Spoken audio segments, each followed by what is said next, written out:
சீமான் அவர்கள் வந்து நேர்காணல் கொடுப்பாரா, அவர் யாரையாவது சீண்டுவாரா, அவர் யாராவது கொத்துவாரா, அதை வந்து நம்ம வந்து கேள்வி மேலே கேள்வி கேட்டு அதை படம் பிடிச்சி அதை வந்து கொண்டு போய் மக்கள்கிட்ட ஸ்ப்ரெட் பண்ணுறது இருக்குல்ல, இது ஒரு வகையான ஸ்டாட்டிஸ்ட் வேலை.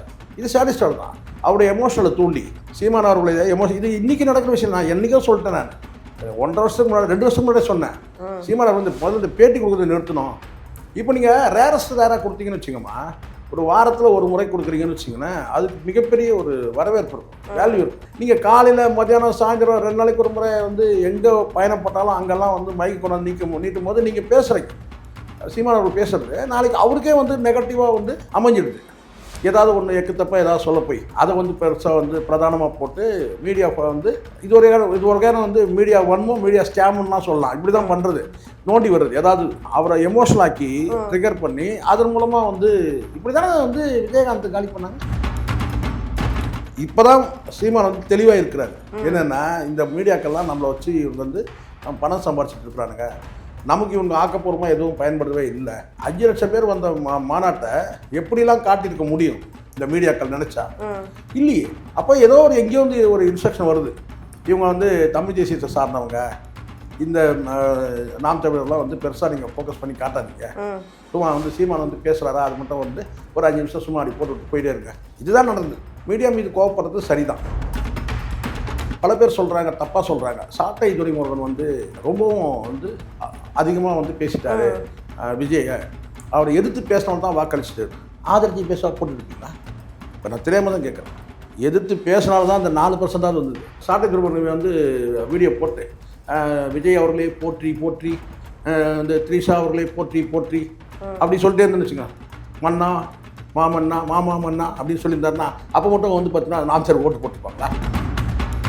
தன் மீதான சிம்பத்தியை கிரியேட் பண்ணுறது. இப்படி சிம்பத்தியை கிரியேட் பண்ணி எது எடுத்தாலும் வந்து நெகட்டிவாக இருந்தாலும் விஜய் தான், பாசிட்டிவாக இருந்தாலும் விஜய் தான் அப்படின்னு சொல்லி விஜய் விஜய் விஜய் விஜய்னு பேசுறது ஒரு நெரட்டிவ் செட் பண்ணிட்டாங்க. என்னன்னு கேட்டிங்கன்னா விஜய்க்கு ஆதரவான ஒரு அலை இருக்குங்க அப்படின்னு. ஆனால் அலையும் கிடையாது, ஒரு ஒரு ஒரு பொருளங்காயும் கிடையாது.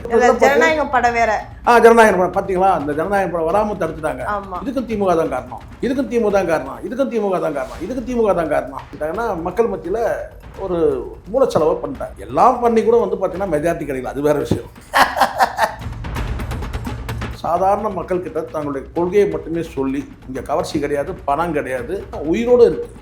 நாம் தமிழர் கட்சி நீங்கள் நினைக்கிற மாதிரிலாம் வந்து அவ்வளோ எளிதாக வந்து இப்போ ஏன்னா சீமானுடைய ரத்தமும் வேர்வையும் இருக்குது, முழுக்க முழுக்க கேடர்களுடைய வந்து பார்த்தீங்கன்னா இருக்குது. நேற்றைய தினம் வந்து திருப்பூரில் ஒரு கூட்டம், நாம் தமிழர் கேடர் தம்பி பேர் எனக்கு தெரியாது, அப்படியே வெடிச்சு கிளம்புறான், அப்படியே இப்படி இந்த பிளாஸ்ட்ன்றாங்கல்ல அந்த அளவுக்கு பஸ்ட் ஆகுறான்.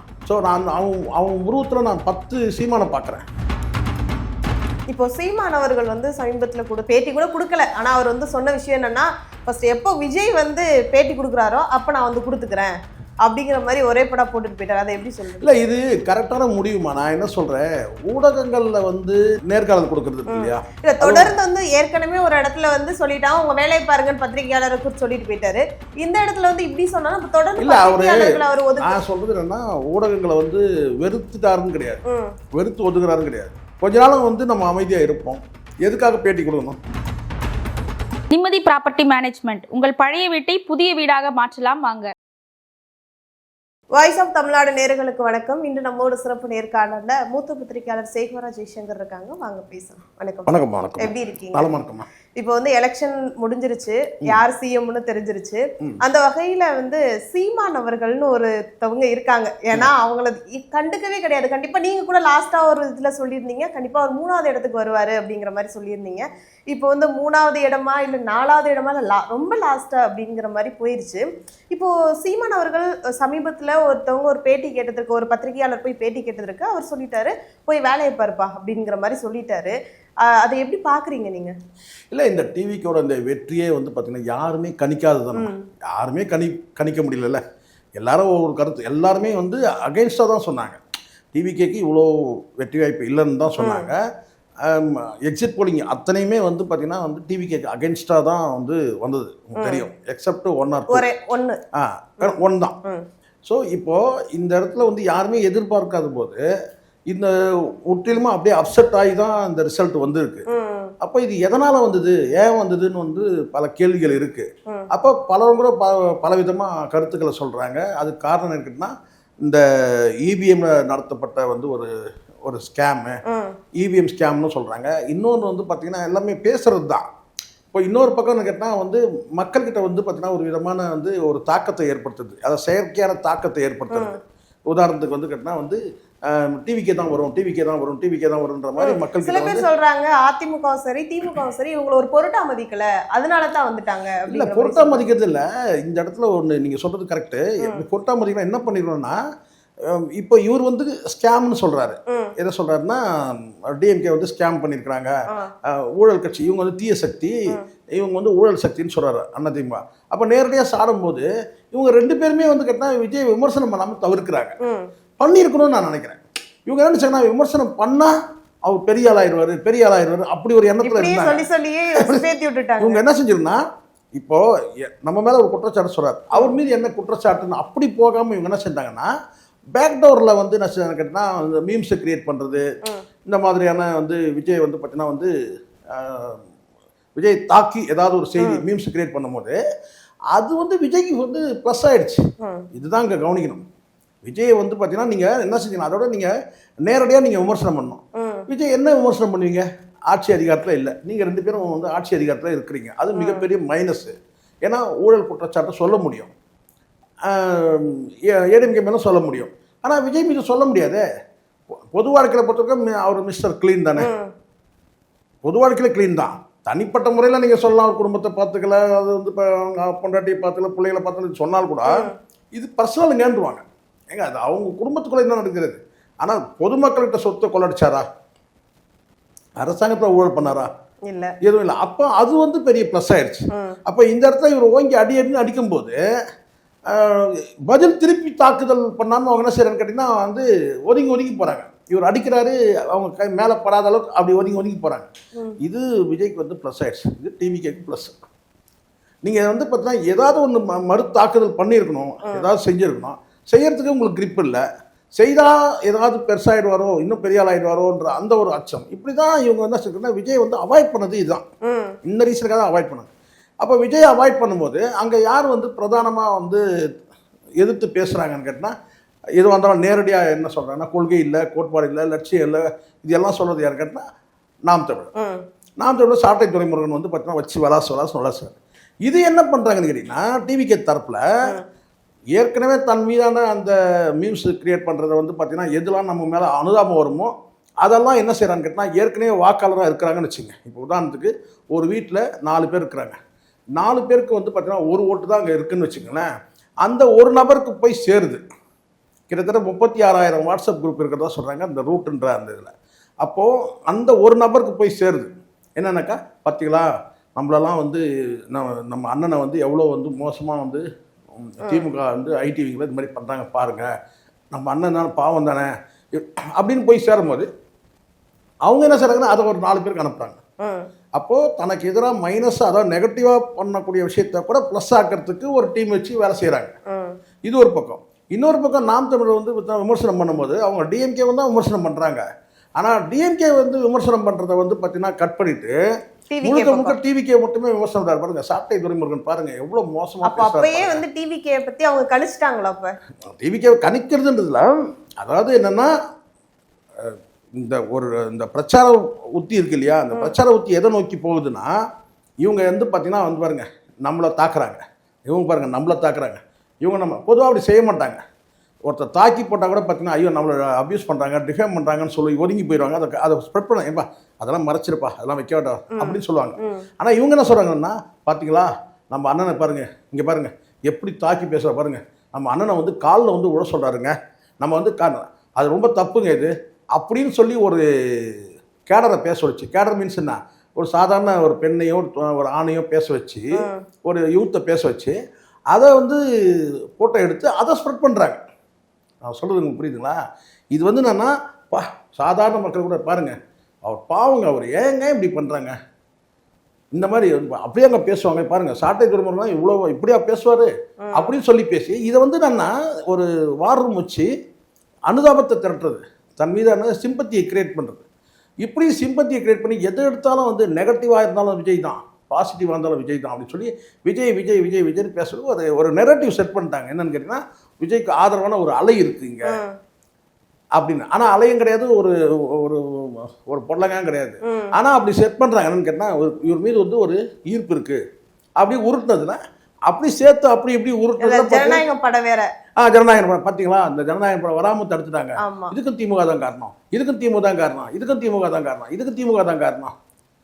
இப்படி சொல்லி சொல்லி சொல்லி சொல்லி வந்து என்ன செஞ்சிட்டாங்கன்னா மக்கள் மத்தியில் ஒரு மூலச்செலவை பண்ணிட்டாங்க.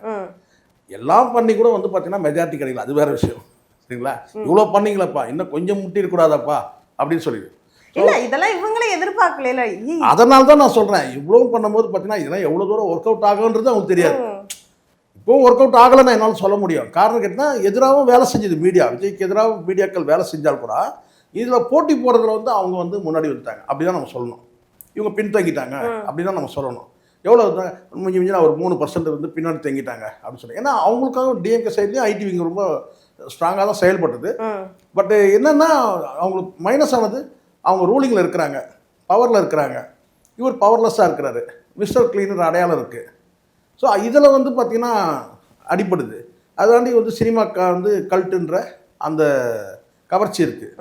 ஸோ அந்த சைடில் கவர்ச்சி மைனஸ் ஆகுது. ஸோ ஆட்சியில் இருந்தது ஒரு மைனஸ், கவர்ச்சி ஒரு மைனஸ். அதெல்லாம் இவருக்கு வந்து சாதகமாயிட்டு. ஆனாலும் கூட ரொம்ப பெரிய வித்தியாசம் இல்லை, ஒரு 3% தான் இருக்குது.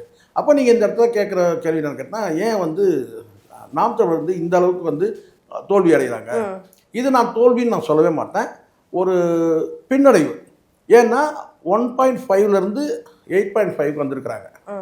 16ல் 1.5. அப்போ இப்போ வந்து பார்த்தீங்கன்னா வந்து 24ல் ஸோ 24ல் 8.5. அப்போது வளர்ச்சி இருக்குது. அதில் வந்து பார்த்தீங்கன்னா இப்போ ஒரு 4% இல்லை, ஒரு 4.5% இல்லைன்னு சொன்னால் இது ஒரு பின்னடைவு, தோல்வி இல்லை. இப்போ தோல்வினா மொத்தமாக 0 ஆயிடுச்சுன்னா நீங்கள் சொல்லலாம் ஒன்றுமே இல்லைங்க, 1/2% கூட கிடையாதுங்க. இப்போ பிரேமலதா சொன்னாங்க இல்லையா, அவங்களுக்கு என்னங்க ஓட்டு இருக்குது, 1/2% கூட கிடையாதுங்க அப்படின்னு சொன்னாங்க. ஆனாலும் அவங்க கூட்டணிக்கு அவங்கள சேர்த்துக்கிட்டாங்கன்னு வச்சுக்கோங்க, அது வேற. ஆனால் பட் நாம் தமிழர் என்ன சொன்னோன்னா ஒரு 4% வாங்கிட்டாங்க. அப்போ இவ்வளோ பெரிய அலையிலையும் கூட வந்து இவ்வளோ பெரிய அலைன்னு நான் சொல்லலை, இவங்க சொல்கிறாங்க இல்லையா, இதை பண்ணிட்டோம் அதை பண்ணிட்டோம், இவ்வளோ மும்முனை போட்டியிலையும் இவ்வளோ வந்து அறக்க பறக்க வந்து பார்த்தீங்கன்னா கட்சிகள் வந்து பணத்தை கொடுக்குது, கவர்ச்சியை காட்டுது, என்னென்னவோ பண்ணுறாங்க. அப்படி இந்த சுச்சுவேஷனில் வந்து பார்த்தா சாதாரண மக்கள்கிட்ட தங்களுடைய கொள்கையை மட்டுமே சொல்லி, இதுதான் கவனிக்கணும். நீங்கள் தன்னுடைய கொள்கையை மட்டுமே சொல்லி, இங்கே கவர்ச்சி கிடையாது, பணம் கிடையாது, செல்வாக்கு கிடையாது, சாதி பலம் கிடையாது, எந்த பலமும் கிடையாது, 117 117 ஆண்கள் பெண்கள் இப்படி வந்து பலமில்லாத வேட்பாளர்கள் எல்லாம் சராசரியாக இன்றைக்கி வந்து ஒரு 16,000 ஓட்டு வாங்கியிருக்காங்க, 18,000 ஓட்டு வாங்கியிருக்காங்க, 13,000 ஓட்டு வாங்கியிருக்காங்க. ஸோ இதை பார்க்கும்போது நான் சொல்கிறேன் என்னன்னு கேட்டிங்கன்னா, உயிரோடு இருக்குது நாம் தமிழர் கட்சி. நீங்கள் நினைக்கிற மாதிரிலாம் வந்து அவ்வளோ எளிதாக வந்து இப்போ ஏன்னா சீமானுடைய ரத்தமும் வேர்வையும் இருக்குது, முழுக்க முழுக்க கேடர்களுடைய வந்து பார்த்தீங்கன்னா இருக்குது. நேற்றைய தினம் வந்து திருப்பூரில் ஒரு கூட்டம், ஒரு நாம் தமிழர் கேடர் தம்பி பேர் எனக்கு தெரியாது, அப்படியே வெடிச்சு கிளம்புறான், அப்படியே இப்படி இந்த பிளாஸ்ட்ன்றாங்கல்ல அந்த அளவுக்கு பஸ்ட் ஆகுறான். ஸோ நான் அவன் உருவத்தில் நான் 10 சீமானை பார்க்குறேன் இல்லையா. ஸோ அதனால் இதுதான் நான் சொல்கிறது என்னென்னா, நாம் தமிழ் சீமானுடைய உழைப்பு வந்து விதைக்கப்பட்டிருக்கு. அவ்வளோ எளிதாலாம் நீங்கள் வந்து இன்னைக்கு அப்படி போயிடும். இப்போ ஒரு கவர்ச்சியால் இருக்குது. இப்போ சீமான் அவர்களே பல காணொலிகள் வந்து ஆடியோக்கள்லாம் வெளியிட்டிருக்கிறாரு. இது வந்து பார்த்தீங்கன்னா இது ஒரு கவர்ச்சியால், இது கொஞ்ச நாள் போனால் காணாமல் போயிடும். ஸோ கொள்கையும் சித்தாந்தம் தான் நிற்கும். ஆனால் இந்த 4% நான் சொல்கிறேன், பல பேர் சொல்கிறாங்க, தப்பாக சொல்கிறாங்க. சாட்டை துரைமுருகன் வந்து ரொம்பவும் வந்து அதிகமாக வந்து பேசிட்டாரு விஜயை, அவரை எதிர்த்து பேசினவன் தான் வாக்களிச்சுட்டாரு. ஆதரிச்சு பேச போட்டுருப்பீங்களா? இப்போ நான் தெரியாமல் தான் கேட்குறேன், பல பேர் சொல்கிறாங்க சாட்டை துரைமுருகன் வந்து எதிர்த்து பேசினார். யார் எதிர்த்து பேசினார்? விஜய் எதிர்த்து பேசினார், அதனால் அவருக்கு வந்து போயிடுச்சு, வந்து உள்ளதும் போயிடுச்சு. அவருக்கு எதிர்த்து பேசினால்தான் அந்த 4% வந்தது. எதிர்த்து பேசணும். இப்போ நான் சாட்டை துரைமுருகன் வந்து வீடியோ போட்டு விஜய் அவர்களே போற்றி போற்றி, இந்த த்ரிஷா அவர்களே போற்றி போற்றி, விஜய் அவர்களே போற்றி போற்றி அப்படி சொல்லிட்டே இருந்தேன்னு வச்சுங்க, மன்னா மாமன்னா மாமா மன்னா அப்படின்னு சொல்லியிருந்தாருன்னா அப்போ மட்டும் வந்து பார்த்தீங்கன்னா நாம் சார் ஓட்டு போட்டுருப்பாங்களா? கண்டிப்பாக இவங்களுக்கு வந்து தமிழ் மேல இருக்கிற பற்றுள்ள மக்கள் தானே. நான் கேட்குறது விமர்சனங்கள் என்ன வச்சாருன்னு பாருங்க. சாட்டை துரைமுருகன் விஜய் மீது வச்ச விமர்சனங்கள் என்ன? அத்தனை விமர்சனங்களும் நியாயமான விஷயம். ஏதாவது ஒன்று சொல்லணும். ஒரே ஒரு விமர்சனம் வந்து இது வந்து அவதூறு அப்படின்னு சொல்கிறாங்க. நீங்கள் ஒரு வேகமான கருத்து கூட இருக்கலாம், ஆனால் அடிப்படையில் அது உண்மை. இப்போ வேற ஒரு விஷயத்தில் வந்து பார்த்தீங்கன்னா அவர் வந்து ஒரு வார்த்தை சொல்கிறாரு, ஒரு ஆத்தாளுக்கு பிறந்தது அப்படின்னு சொல்கிறாருன்னு சொன்னால் அந்த வார்த்தையை அவாய்ட் பண்ணணும். ஆனால் விஜய் குறித்து தாவேகா குறித்து அவர் பேசின கருத்து எந்த கருத்துமே வந்து ஆபாசமோ அருவருப்போலாம் அந்த மாதிரி கிடையவே கிடையாது. எந்த அன்பார்லிமெண்ட் வேர்டும் கிடையாது. பேசுனது அத்தனையும் வந்து பார்த்தீங்கன்னா நியாயமான கருத்து. ஒரு பர்சனல்னு சொல்லக்கூடிய விஷயம் பேசினாலும் கூட அதில் நியாயம் பேசினார். மனைவி வந்து கதறிட்டு இருக்கும்போது, கோர்ட்டில் கதறிட்டு இருக்கும்போது நீங்கள் வந்து ஒரு நடிகையோடு நீ வந்து பயணப்படுறேன்னு சொல்லி கேட்டார். அது எல்லாரும் கேட்டாங்க, அவர் மட்டுமே கேட்டார், எல்லாரும் கேட்டாங்க. அதில் வந்து ஆபாசமும் அருவருப்புலாம் கிடையாது. அப்போது இது வந்து என்னென்னா சாட்டை துரைமுருகன் வந்து விஜய் குறித்து தாக்கி பேசுனதுனால தான் ஓட்டே போயிடுச்சுன்னு சொல்லுதுன்னா இது பிளவுபடுத்துகிற வேலை. சாட்டை துரைமுருகனை அங்கேருந்து பேர்க்கிற வேலை. சாட்டை காணொலிக்கு இவங்க கொடுக்குற அந்த என்ன சொல்ல கேட்டால் ஒரு நெருக்கடி. அந்த சாட்டை காணொலி வந்து ஏன்னா வந்து சாட்டை காணொலி வந்து பார்த்தீங்கன்னா இன்றைக்கி வந்து லட்சக்கணக்கான பேர் பார்க்குறாங்கன்னும் போது அதை எப்படி முடக்கிறது? சாட்டை துரைமுருகனை வாயை எப்படி அடைக்கிறது? சீமானை வந்து சாட்டை துரைமுருகனை ஒதுக்கி விடணும். இது நீண்ட காலமாக வந்து சில பேர். ஆனால் இந்த நேரத்தை இதை பயன்படுத்துறது என்னன்னு கேட்டால் சில பேர் வந்து வாலண்டியராக வந்துட்டு, அதுதான் எனக்கு டவுட் என்னென்னா, இயல்பாக நாம் தமிழர் கட்சியிலேருந்து வெளியேறினவங்க அவங்க சொன்னாலும் கூட அதை வந்து நம்ம வந்து போயிடலாம். ஆனால் சொல்லக்கூடிய யாருன்னு கேட்டால் பைல்வான் ரங்கநாதன் வந்து பைல்வான் ரங்கநாதன் வந்து சொல்லும் போதெல்லாம் ஆச்சரியமாக இருக்குது. என்னென்னா அவர் வந்து சாட்டை துரைமுருகனால் தான் இப்படி ஆயிடுச்சு. ஸோ இங்கே உண்மையாக சொல்ல போனோம்னா வந்து கேட்டால் டிவிகேவை எதிர்த்து பேசுனதுனால தான் உங்களுக்கு வந்து பார்த்திங்கன்னா வந்து இந்த 4% நம்ம இன்னும் ஆதரித்து போயிடணும்னா. அதனால தான் நான் சொல்கிறேன், சீமானவர்கள் வந்து டிகே பிரபு வந்து கட்டி அணைச்சி அது பண்ணும்போது இங்கே வார் ரூம் வச்சு அதை ஸ்ப்ரெட் பண்ணுறான். ஸோ சூழ்ச்சி நம்ம வந்து தெரிஞ்சிக்கல, நம்ம வெள்ளேந்தியாக இருக்கிறோம். நம்ம 2 முறை கட்டி அணைக்கிறத வந்து அவன் அடுத்த அரை மணி நேரத்தில் வீடியோ போட்டு தட்டி விடுறான். தமிழ்நாடு முழுவதும் பறக்குது. அதுக்காக ஒரு 500 பேர் வந்து கம்ப்யூட்டர் கொடுத்து உட்கார வச்சுருக்கிறான். நம்மக்கிட்ட ஒரே கம்ப்யூட்டர், சாட்டை துரைமுருகன் கம்ப்யூட்டர் இதானே இல்லையா? ஆனால் அவன் என்ன பண்ணுறான், 500 கம்ப்யூட்டர் வச்சுருக்கிறான் இல்லையா? அப்போ எவ்வளோ வேகமாக ஒரு கருத்து பரவுது. ஸோ அதனால் என் பார்வைக்கு நான் சொல்கிறேன், இதெல்லாம் வந்து ஒரு என்ன அது ஒரு வகையான வந்து நாம் தமிழ் மீது ஒரு பொய்யான ஒரு கட்டமைக்கிறது. என்னன்னு இவங்க ஏன் தெரியுமா தோத்தாங்க, எங்களை எதிர்த்தாங்க, அதெல்லாம் தான் 4% ஆயிட்டாங்க. நான் சொல்கிறேன், அப்படியே தலைகளை திருப்பி போடுங்க. இப்போ நடக்கிற இந்த டிவிக்கு அரசில் நடக்கக்கூடிய அவலங்கள் அத்தனையும் வந்து சீமான் பேசினார்னா, நாம் தமிழ் கட்சி வந்து பிரச்சாரம் பண்ணாங்க, எதிர் பிரச்சாரம் பண்ணாங்கன்னா பெரிய ஃபியூச்சர் இருக்குது. 2029 பெரிய அளவில் வெற்றி இருக்குது. காரணம் கேட்டால் அத்தனை அவலங்கள் வந்து தொடங்குன்றது இப்போ நம்ம ஆரம்பத்தே தெரியுது நமக்கு. இப்போ சீமான் அவர்கள் வந்து சமீபத்தில் கொடுத்த பேட்டி கூட கொடுக்கல, ஆனால் அவர் வந்து சொன்ன விஷயம் என்னன்னா, ஃபர்ஸ்ட் எப்போ விஜய் வந்து பேட்டி கொடுக்குறாரோ அப்போ நான் வந்து கொடுத்துக்கிறேன் அப்படிங்கிற மாதிரி ஒரே படம் போட்டுட்டு போயிட்டார். அதை எப்படி சொல்றீங்க? இல்லை, இது கரெக்டான முடிவுமா? நான் என்ன சொல்கிறேன், ஊடகங்களில் வந்து நீங்கள் நேர்காணல் கொடுக்கறது இருக்கு இல்லையா? இல்லை, தொடர்ந்து வந்து ஏற்கனவே ஒரு இடத்துல வந்து சொல்லிட்டாங்க உங்க வேலையை பாருங்கன்னு பத்திரிகையாளரை குறித்து சொல்லிட்டு போயிட்டாரு. இந்த இடத்துல வந்து இப்படி சொன்னா தொடர்ந்து இல்லை, அவர் நான் சொல்றது என்னன்னா, ஊடகங்களை வந்து வெறுத்துட்டாருன்னு கிடையாது, வெறுத்து ஒதுக்குறாருன்னு கிடையாது. கொஞ்ச நாளும் வந்து நம்ம அமைதியாக இருப்போம். எதுக்காக பேட்டி கொடுக்கணும்? இப்போது உங்களுக்கு ஏற்கனவே கடந்த காலம் தெரியும், காலையில் மத்தியானம் சாயந்தரம் 3 வேளை வந்து பார்த்திங்கன்னா எங்கே போனாலும் அந்த மீடியாக்களுக்கு வந்து செய்தி கொடுக்குறாரு. கண்டிப்பாக அவர் பேசுகிறார். இதன் மூலமாக மீடியாக்களுக்கு ஒரு வியாபாரம் நடக்குதா இல்லையா? ஒரு பிஸ்னஸ் நடக்குதானே செய்யுது. அது யூடியூபாக இருக்கட்டும், மெயின்ஸ்ட்ரீம் மீடியாவாக இருக்கட்டும், எல்லாமே இன்றைக்கி டிஜிட்டலில் தான் வந்து ட்ராவல் பண்ணுறாங்க. இப்படி இருக்கும்போது எதுக்காக வந்து சீமான் அவர் வந்து நேர்காணல் தரணும்?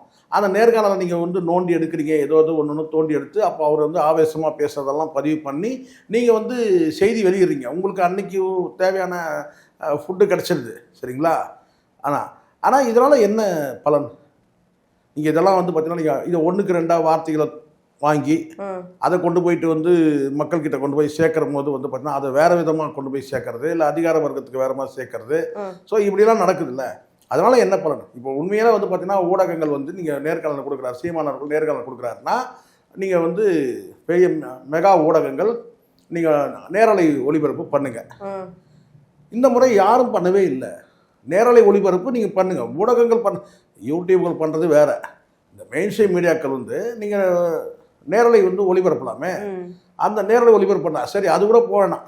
நீங்களாம் வந்து லைவ் ஃபுல்லாக போடனா கூட ஒரு குறிப்பிட்ட ஒரு பிரதானமான காட்சியை எடுத்து சீமான் அவர்கள் பேசுகிறதும் சரி, அந்த மாநாட்டில் நடக்கக்கூடிய நிகழ்வுகள் பின்னாடி வந்து படங்கள் வந்து கிட்டத்தட்ட 550 படங்களுக்கு மேலே வந்து தமிழ் அறிஞர்கள் புலவர்கள் படங்கள்லாம் இருந்தது இல்லையா, தமிழ் ஆளுமைகள் படம்.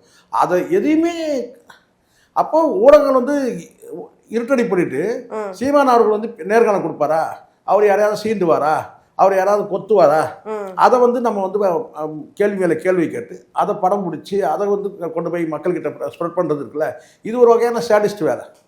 இது சாடிஸ்ட் வேலை தான். அவருடைய எமோஷனலை தூண்டி சீமான் அவர்களுடைய இது இன்றைக்கி நடக்கிற விஷயம். நான் என்றைக்கோ சொல்லிட்டேன். நான் 1.5 வருஷத்துக்கு முன்னாடி 2 வருஷத்துக்கு முன்னாடி சொன்னேன், சீமான் அவர் வந்து முதல்ல இந்த பேட்டி கொடுக்குறத நிறுத்தணும். இப்போ நீங்கள் ரேராக கொடுத்தீங்கன்னு வச்சுக்கோமா, ஒரு வாரத்தில் ஒரு முறை கொடுக்குறீங்கன்னு வச்சிங்கன்னா அதுக்கு மிகப்பெரிய ஒரு வரவேற்பு இருக்கும், வேல்யூ இருக்கும். நீங்கள் காலையில் மத்தியானம் சாயந்தரம் 2 நாளைக்கு ஒரு முறை வந்து எங்கே பயணப்பட்டாலும் அங்கெல்லாம் வந்து மைக் கொண்டாந்து நீட்டும் போது நீங்கள் பேசுகிறீங்க, சீமான் அவர்கள் பேசுகிறது நாளைக்கு அவருக்கே வந்து நெகட்டிவாக வந்து அமைஞ்சிடுது.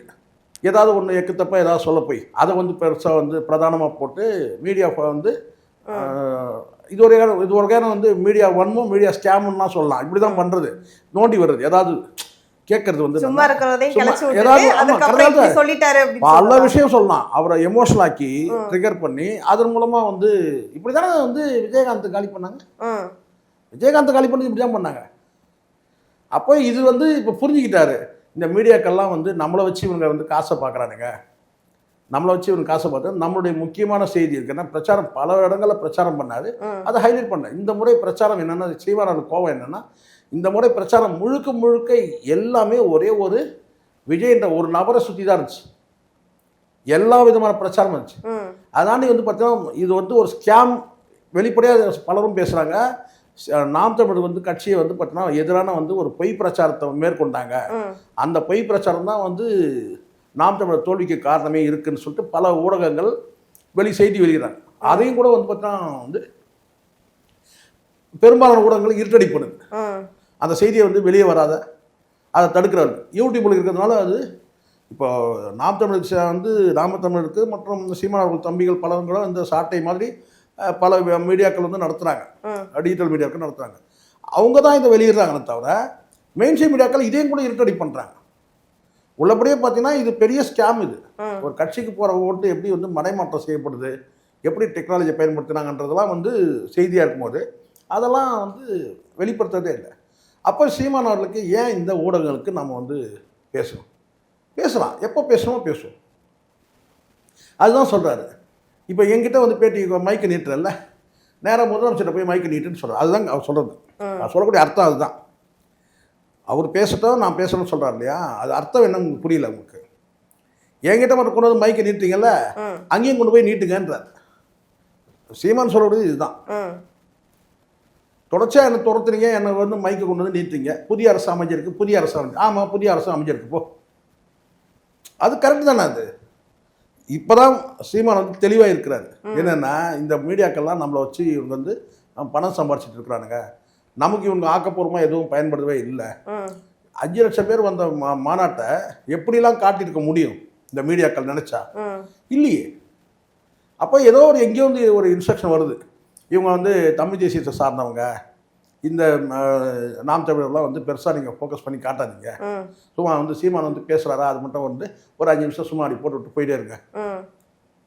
இதுதான் நடந்தது. ஸோ அதனால் மீடியா மீது கோவப்படுறது சரிதான்.